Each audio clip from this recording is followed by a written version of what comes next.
Apreciadas amigas y amigos, la oposición venezolana se parece mucho a un laberinto. Tiene todas sus características, sobre todo aquella que al ingresar a él prácticamente no hay salida, a no ser que se recurra a lo que recomendaba un novelista argentino, Leopoldo Marechal, que escribió que solo es posible lograrlo por arriba. Pero para eso se necesita imaginación y desafortunadamente la oposición en nuestro país no la tiene. Y no la tiene porque carece de creatividad, porque no pisa tierra firme, porque la invade la angustia al no hallar salidas. Entonces se produce un sentimiento de desesperación que fatalmente la conduce al error. Una de las principales preocupaciones de quien se encuentra en un laberinto es cómo salir, como sea, de ese laberinto, sin meditar la forma de hacerlo, sin tener claro cómo la oposición venezolana no ha hecho otra cosa desde el año 1999 que dar vueltas en torno a los más increíbles y laberínticos vericuetos de sus propias contradicciones. No racionaliza su situación y por tanto está condenada a dar tumbos, a dar vueltas en una búsqueda ofuscada del lugar por donde pueda abandonar el laberinto. Pero está claro que no lo consigue porque simplemente no reflexiona. El laberinto de la oposición venezolana es su falta de coherencia, la carencia de un plan elaborado a conciencia, lo cual la condena permanentemente a estar en ese laberinto de sus enredos, luego de 16 años de estar condenada a la fatalidad, de no encontrar salida a su situación. Esta, por el contrario, se agrava y por tanto hace que se aferre a una equivocada y torpe manera de reaccionar ante las derrotas. Una pregunta que esa oposición cautiva de sí misma debería hacerse es la siguiente: si el gobierno chavista es tan malo como ella lo proclama, ¿por qué no ha ocurrido un cambio? Y lo que es peor para ella es que no se vislumbra ninguno. La conclusión es que la oposición, que hoy no tiene sentido de la política ni capacidad para idear salidas del laberinto en que está metida, o en el que escogió meterse aconsejada por el odio y el revanchismo, los últimos desarrollos de la política lo confirman. Como ocurre con la agresión desconsiderada de Obama contra Venezuela, que en vez de condenarla, la acepta con una actitud complaciente o claramente a favor de la injerencia extranjera. Definitivamente, la oposición no aprende y el destino pareciera condenarla a permanecer atada eternamente al error, es decir, a estar siempre metida en el laberinto. Una pausa y al regreso converso con Pedro Carreño, diputado y director de la fracción parlamentaria del PSUV en la Asamblea Nacional.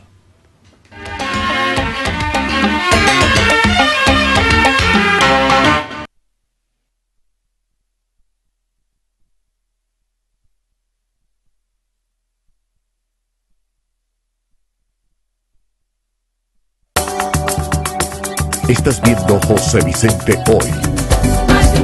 Tu canal.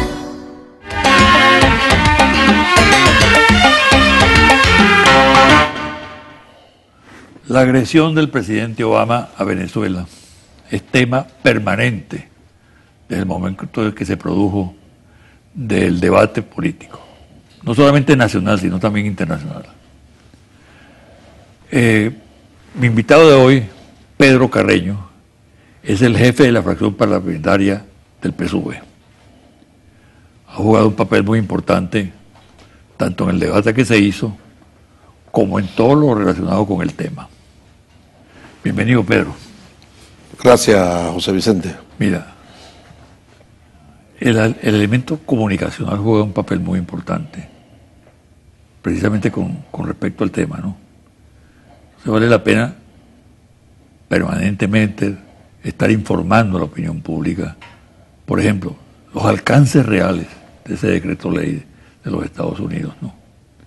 Cómo afecta no solamente a un pequeño grupo, los 7 que escogieron como chivos expiatorios, sino que afecta a todos los venezolanos. A partir de ese momento, todos los venezolanos estamos bajo sospecha, ¿no? Quiero yo escuchar tu opinión. José Vicente, yo creo que es bueno hacer una referencia que sirva de marco teórico referencial para entender el momento político que está viviendo Venezuela y la actuación aviesa de los Estados Unidos. El gobierno de los Estados Unidos, que lo dirige a decir de Daniel Stulin en su libro El Gobierno Global, cuando habla del Club Bilderberg, en los Estados Unidos hay 2 corporaciones que gobiernan e inciden en las decisiones de Estado, que es el complejo militar y el cártel mafioso petrolero. El cártel mafioso petrolero diseña sus estrategias, sus objetivos, y las demás instituciones del Estado trabajan en función de que se materialicen esos objetivos, jugando un papel protagónico el complejo militar. Eso se expresa en el decreto este. Ya vamos para allá, cuando los Estados Unidos, el día 18 de diciembre del año 2014, sancionan en el Senado una ley y le hacen ver a la opinión pública, tanto nacional como internacional, que era una ley para quitarle la visa y congelarle cuentas y bienes a venezolanos que tengan responsabilidad de derechos humanos y de corrupción. Bueno, y en esa banalización de los medios globalizados, para no hacer ver el espíritu, propósito y razón de esa ley, nosotros creímos conveniente no solo dar el debate en el Parlamento y aprobar un proyecto de acuerdo en rechazo y en solidaridad con la dignidad y la soberanía del pueblo venezolano, sino que nos desplegamos a lo largo y ancho de la geografía nacional para hacer ver qué contiene la ley. Y cuando nosotros revisamos la ley, José Vicente, el objeto de la ley, imponer sanciones específicas a las personas responsables de las violaciones de derechos humanos de los manifestantes antigubernamentales en Venezuela para fortalecer a la sociedad civil en Venezuela y para otros fines. Y el título de la ley, Ley de Defensa de los Derechos Humanos de la Sociedad Civil en Venezuela de 2014.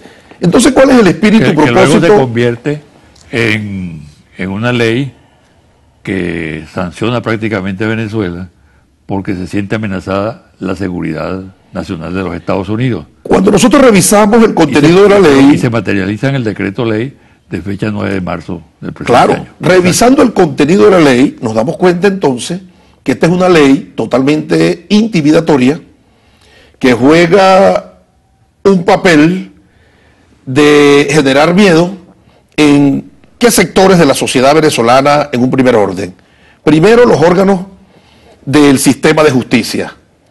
Y segundo, las instituciones que tienen que ver con el orden público interno, seguridad ciudadana y orden público. ¿Cuál es el espíritu de la ley y por qué trabajar con estos 2 sectores?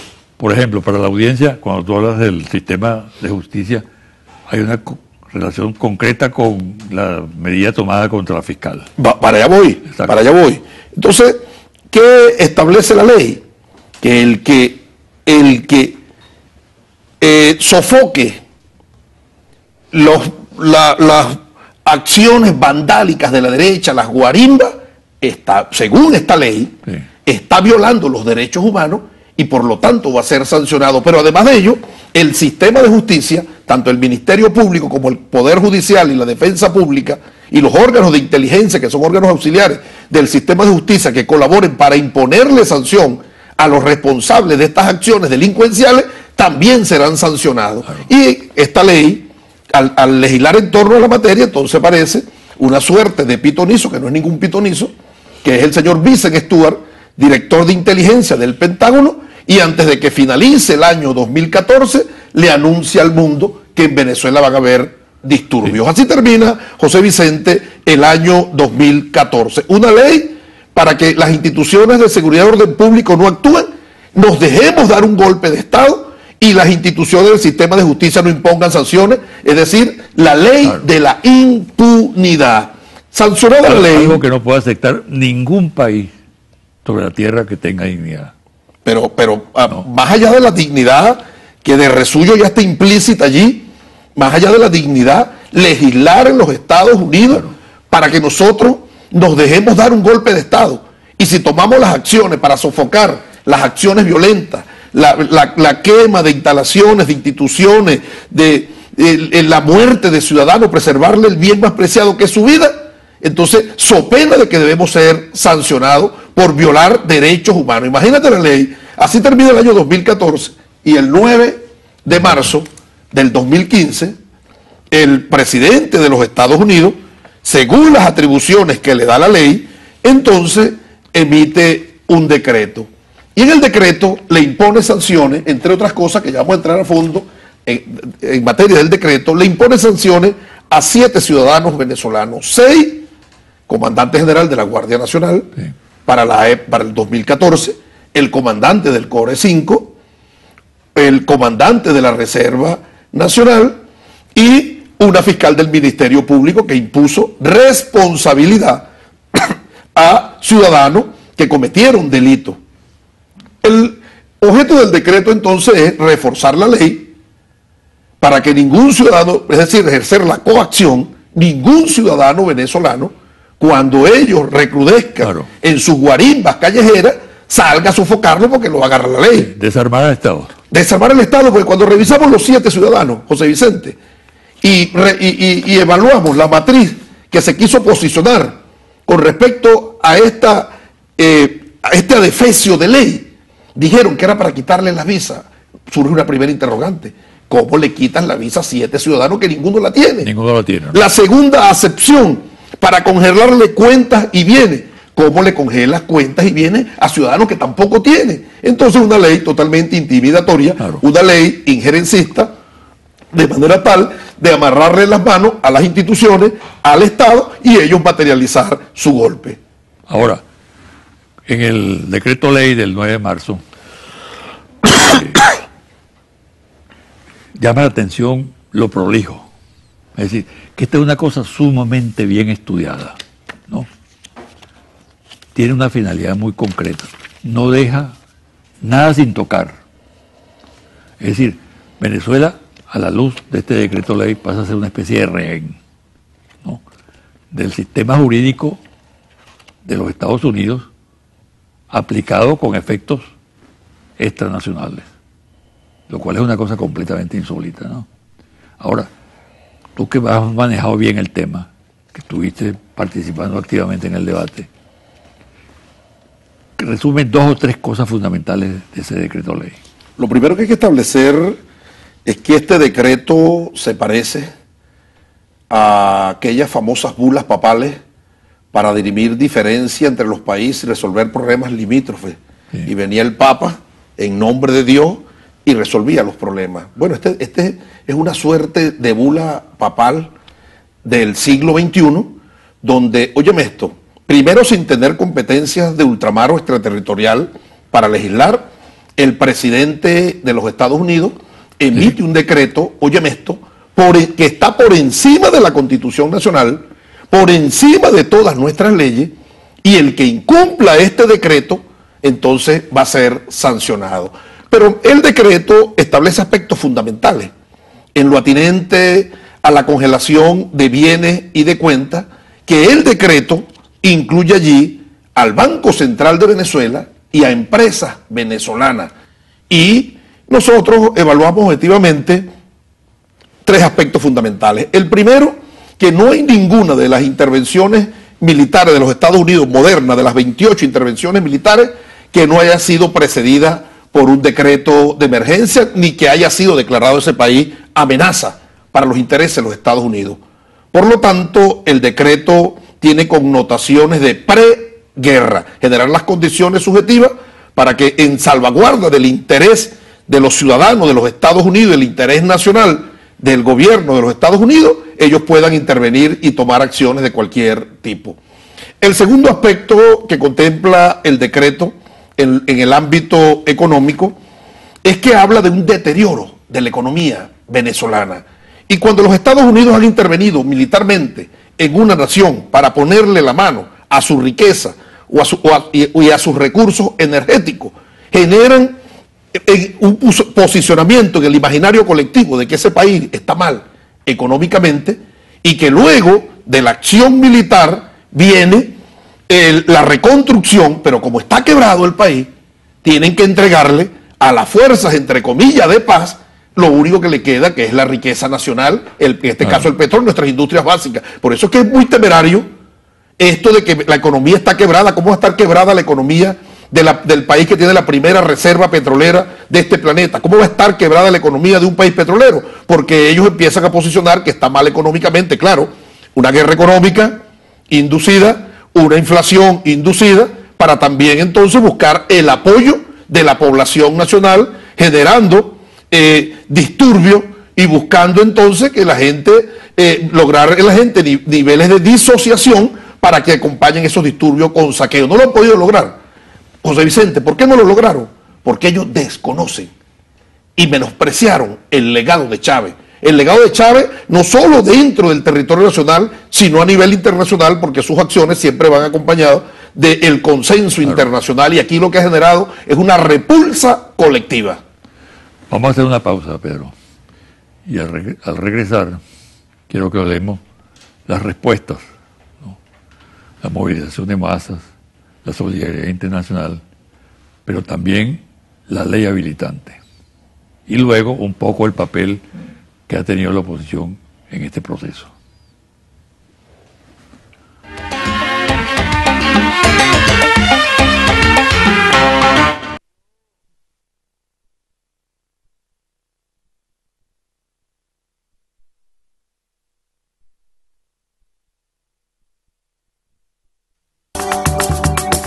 Estás viendo José Vicente Hoy.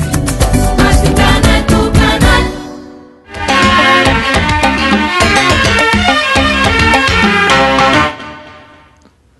Pedro, ¿por qué el habilitante? En primer lugar. Y luego, ¿por qué la actitud de la oposición? Lo primero que hay que establecer es que este decreto y esta declaración de amenaza al gobierno de Venezuela genera una serie de atribuciones al presidente de los Estados Unidos. El país que es declarado amenaza de seguridad nacional, contra él se activan atribuciones que establece la sección, esto es una suerte de ley, se llama sección, pero es una ley, 1702. Y yo voy a leer la sección 1701 para que los venezolanos entiendan dónde estamos. Dice textualmente: cualquier autoridad otorgada al presidente por la sección 1702 de este título puede ser ejercida para enfrentar cualquier amenaza inusual y extraordinaria. No era original de la frase, sino lo contempla. Exacto. La sección 1701, que tiene su fuente totalmente o una parte sustancial fuera de los Estados Unidos para la seguridad nacional, la política exterior o economía de Estados Unidos. Y si el presidente declara emergencia con respecto a tal amenaza, el presidente, al declarar la emergencia, lo hace sobre la base de la ley, de las leyes aprobadas. ¿Y cuáles son las competencias que le da al presidente la declaratoria de emergencia? Los Estados Unidos pueden declarar a los países enemigos y tomar acciones económicas.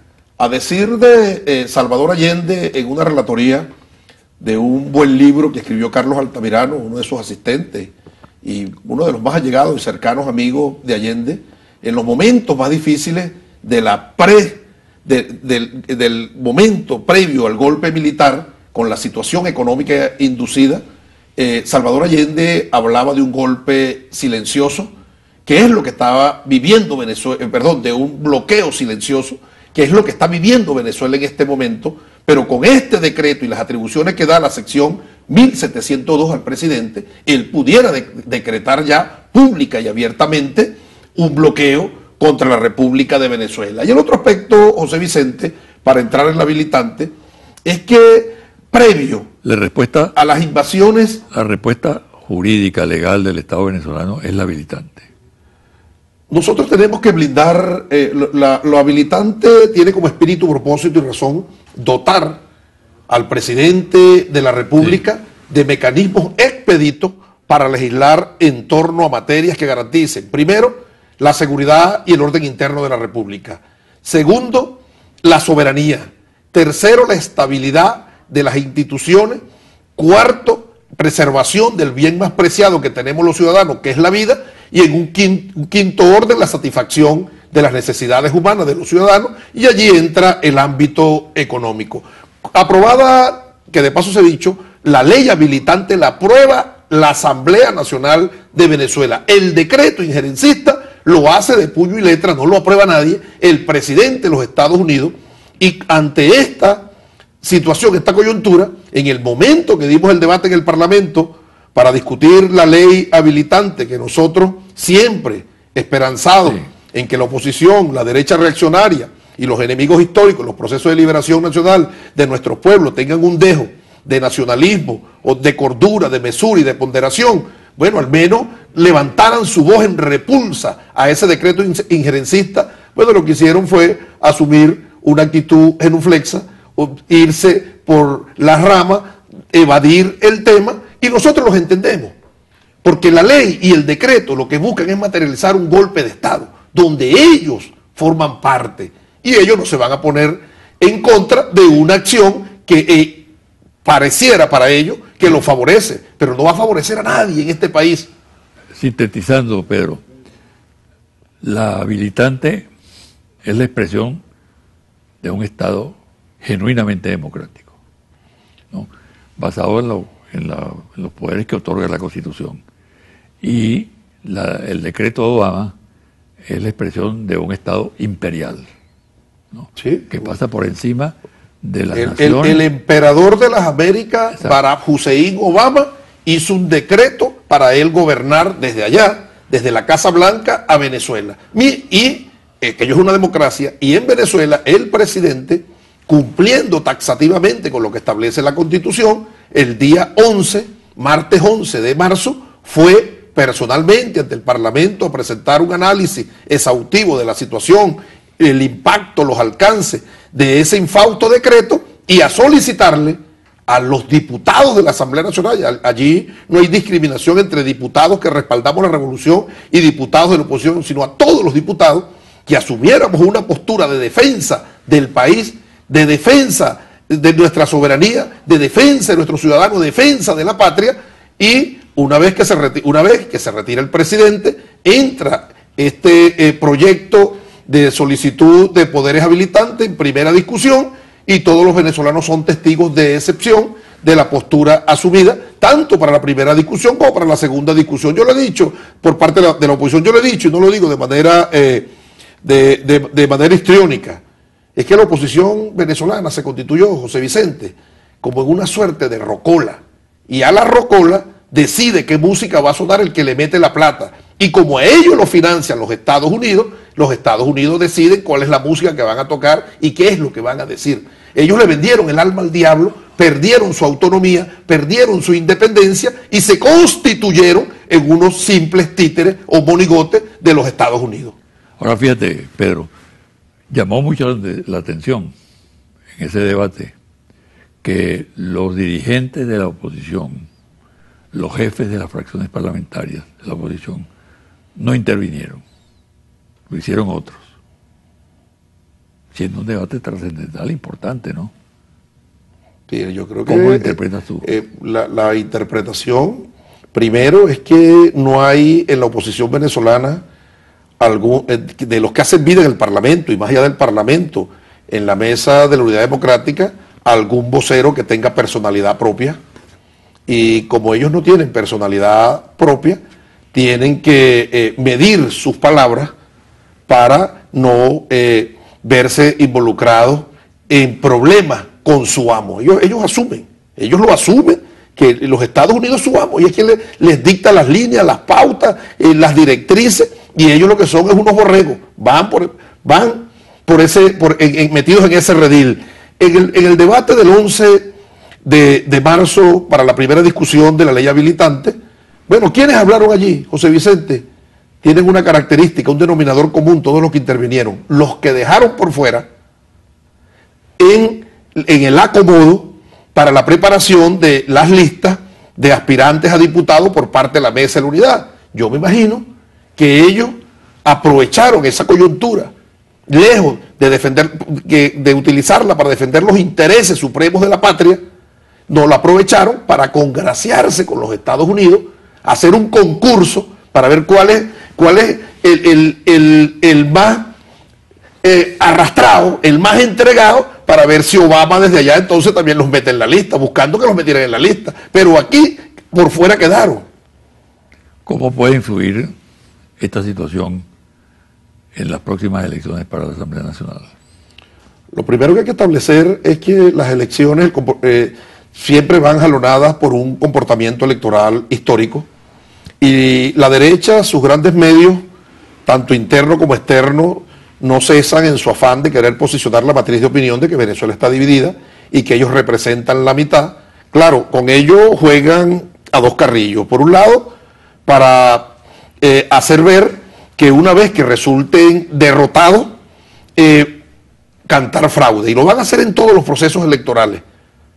Y por otro lado, tratar de estimular la participación de su sector. Pero cuando nosotros revisamos objetivamente el comportamiento histórico electoral más reciente, en las elecciones del 16 de diciembre del 2012, 23 gobernaciones se estaban dirimiendo, nosotros ganamos 20 y la oposición 3. Pero no solo que ganaron 3, sino que perdieron Carabobo, perdieron Nueva Esparta, perdieron Táchira, perdieron Mérida. De eso nunca se habló. Luego fuimos el 8 de diciembre del 2013 a las elecciones para escoger los alcaldes y consejos municipales, y muchos representantes de la derecha decían que esa elección se constituía en una suerte de plebiscito porque allí iban a obtener las pruebas del fraude del 14 de abril. Bueno, el pueblo venezolano se expresó, el pueblo venezolano votó. Nada más el Partido Socialista Unido de Venezuela, a toda la oposición unida, le sacó más de 900.000 votos. Y cuando le sumamos los votos de todos los factores del gran polo patriótico, pasamos de 1.300.000. ¿Se les olvidó el plebiscito? Se les olvidó.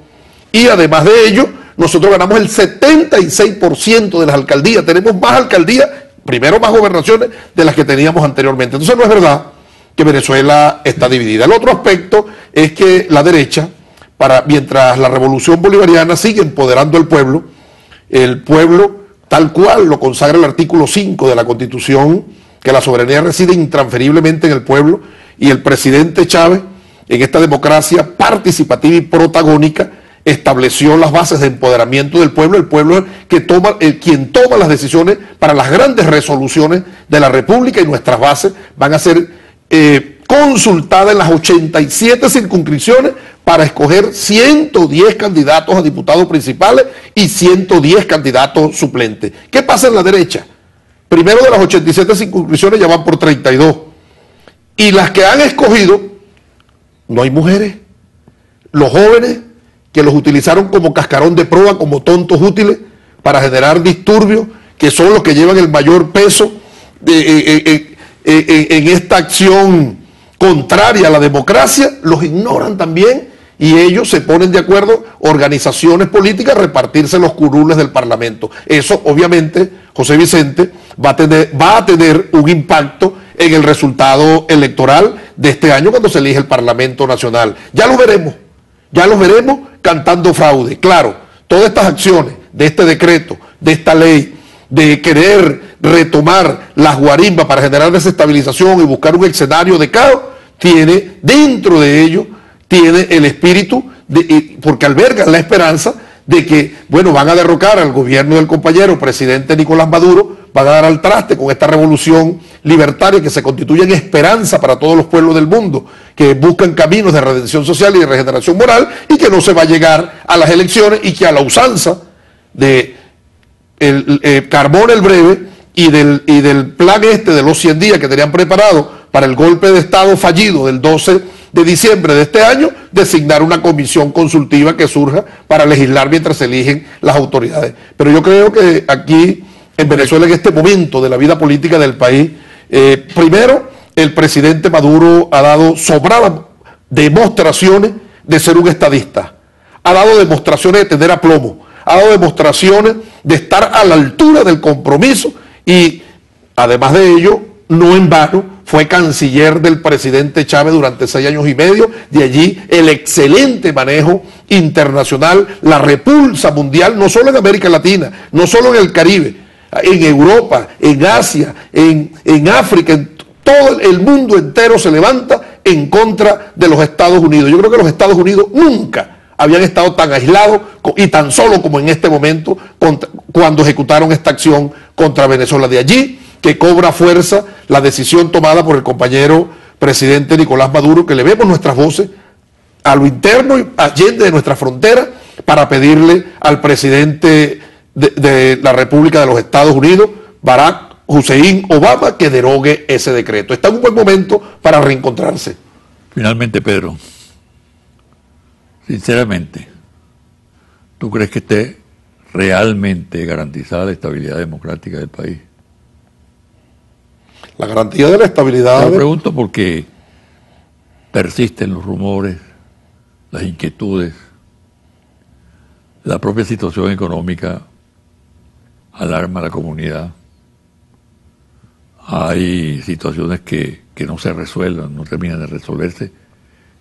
Y aun cuando yo estoy convencido de que la mayoría del pueblo venezolano es profundamente democrático, y así incluso lo registran las encuestas, el 80% se pronuncia a favor de la democracia y de la estabilidad. Sin embargo, es importante decir algo acerca de algo que es fundamental: la estabilidad democrática del país, la estabilidad de las instituciones.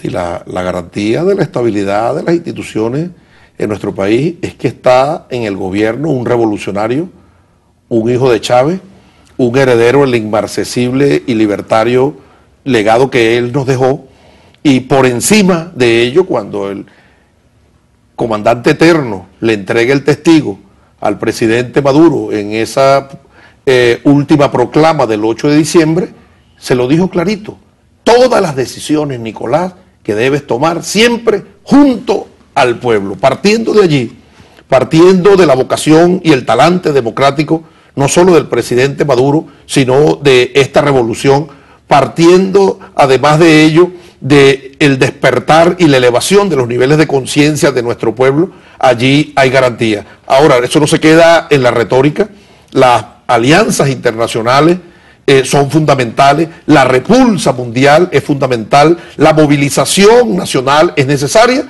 pero además de ello prepararnos en todos los sentidos, porque sabemos que estamos enfrente del imperio mejor armado, pero también el más criminal, asesino e invasor que haya existido en historia alguna, y para ello el presidente Chávez, consciente con su visión profética de que una coyuntura como esta se nos pudiera presentar, fue que entendió que con la doctrina militar existente era imposible nosotros salir victoriosos en una situación de conflagración, y cambió nuestra doctrina militar por la guerra de todo el pueblo, la guerra de cuarta generación o guerra asimétrica.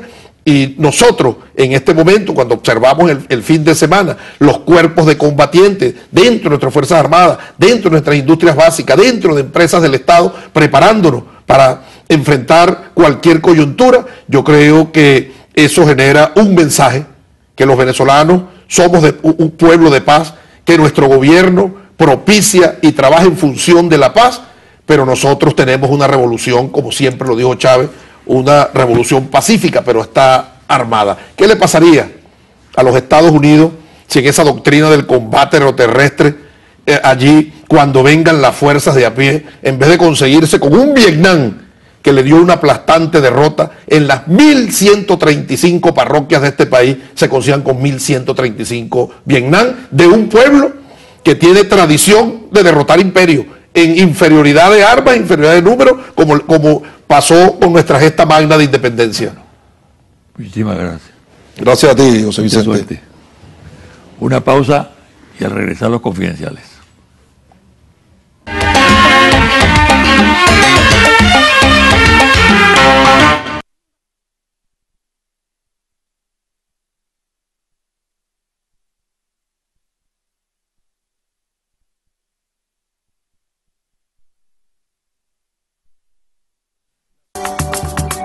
Estás viendo José Vicente Hoy. Más tu canal, tu canal. Y ahora los confidenciales. El gobierno de la derecha española de Mariano Rajoy ordenó estado de alerta ante la posibilidad de que las empresas españolas con presencia en Venezuela puedan ser expropiadas. Los organismos de la inteligencia española, a través de su principal institución, el Centro Nacional de Inteligencia, están extremando su actividad para proteger los intereses de las principales empresas en Venezuela, por la vía de detectar si existen conspiraciones contra los intereses de España y cuál es el objetivo final de hacerse con esas empresas. Ya la CNI, a través de sus agentes de inteligencia, se mantiene alerta desde hace 3 meses, es decir, mucho antes de las declaraciones del presidente Maduro. Las empresas españolas en Venezuela, encabezadas por Repsol, Telefónica, BBVA, Iberia, Mapfre, Meliato Hoteles, acumulan un riesgo de al menos 9.000 millones de euros. Algunos analistas serios, tanto en España como en Venezuela, consideran que tal riesgo no existe y que el problema se plantea por la manera torpe como la Cancillería de España y su embajada en Venezuela han manejado el tema. La situación que se plantea con los depósitos de Venezuela en el banco suizo HSBC debe ser debidamente aclarada. El país aparece como tercer depositante en esa entidad bancaria. Y si bien es cierto que había depósitos de organismos del Estado venezolano que fueron retirados hace tiempo, hay otros que corresponden a depositantes privados, que es hacia donde deben dirigirse las investigaciones. Y a la Fiscalía General ya ha dado pasos importantes en esa dirección, los cuales deben ser acelerados y contar con el apoyo pleno del Estado venezolano. Una situación inconfortable es la que afronta el ex candidato presidencial opositor Capriles Radonsky. Por una parte, es objeto de un severo cuestionamiento de los sectores radicalizados que no le pueden ver ni en pintura, actitud que se expresa en las manifestaciones de la oposición y en las redes sociales. Por otra parte, la pérdida de liderazgo hace que el sector que no comparte el planteamiento violento de Ledesma, Machado y López pierda confianza en su capacidad para liderizar. A esto se suma el hecho de que no cuenta con un aparato partidista sólido que lo sustente. Por el contrario, la plataforma de Primero Justicia empieza a rehuirla porque aspira a promover la candidatura de Ocariz para la gobernación de Miranda y por lo controversial de sus declaraciones. Perú, desde el año 2010, es visitado por buques de superficie, portaaviones, lo cual permite que los Estados Unidos traigan a la región suramericana buques de acompañamiento, como destructores, cruceros, coheteriles, fragatas, misilísticas y submarinos. Los ejercicios militares de operaciones especiales pudieran permitir a los grupos de operaciones especiales incursionar e infiltrarse en otros países de la región dentro de fases prácticas. La llegada del portaaviones CVN-73 representa una amenaza para la región y va contra los principios de UNASUR y CELAC. Llama poderosamente la atención la cantidad de medios, sistemas, de armas y tropas que acompañan el ejercicio conjunto que implica un reforzamiento de la presencia de los Estados Unidos en la región latinoamericana. Las informaciones procedentes de organismos de inteligencia en la frontera con Colombia son inquietantes. Estiman en aproximadamente 1.600 paramilitares ubicados en la frontera con Venezuela, 800 en la frontera con el estado Zulia y los otros 800 en la zona fronteriza con el estado Táchira, en pelotones de 100 efectivos que cuentan con apoyo logístico y armamento moderno. Horas antes del anuncio del presidente Maduro de que se había develado un golpe, se estaban movilizando con el propósito de pasar a territorio nacional. Luego del anuncio presidencial, se replegaron a las bases desde donde operan permanentemente. Confidencial al cierre. Monitor País, Interlaces, confidencial reporte ejecutivo. Prometido a la audiencia en el programa del pasado domingo sobre la percepción de la política exterior norteamericana luego del decreto del presidente Obama que declara a Venezuela amenaza contra los Estados Unidos. Ficha técnica, 1.200 entrevistas en todo el país, del 14 al 18 de marzo de 2015. Resultados. Percepciones acerca de la política exterior de Estados Unidos hacia Venezuela. ¿Usted cree que hay razones suficientes para que el gobierno de los Estados Unidos considere que Venezuela representa una amenaza a su seguridad nacional? No tiene motivos, 86%. Sí tiene motivos, 11%. No sabe, no contesta, 3%. ¿Usted está de acuerdo o en desacuerdo con que el presidente Maduro haya solicitado a la Asamblea Nacional una ley habilitante, antiimperialista, para preservar la paz y la soberanía de Venezuela ante cualquier ataque de los Estados Unidos? De acuerdo, 58%. En desacuerdo, 39%. No sabe, no contesta, 3%. ¿Usted está de acuerdo o en desacuerdo con que el gobierno de los Estados Unidos emprenda acciones militares contra Venezuela para derrocar al gobierno del presidente Maduro? En desacuerdo, 94%. De acuerdo, 5%. No sabe, no contesta, 1%. ¿Usted está de acuerdo o en desacuerdo con que el gobierno de los Estados Unidos opine acerca de los asuntos internos de Venezuela? En desacuerdo, 81%. De acuerdo, 16%.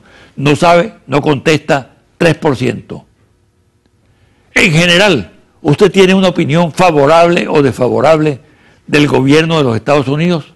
Desfavorable, 60%. Favorable, 27%. No sabe, no contesta, 13%.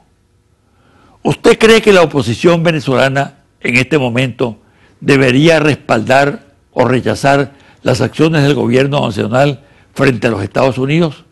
Respaldar, 64%. Rechazar, 27%. No sabe, no contesta, 9%. Hasta aquí el programa de hoy. Me despido hasta el próximo domingo por su canal Televen.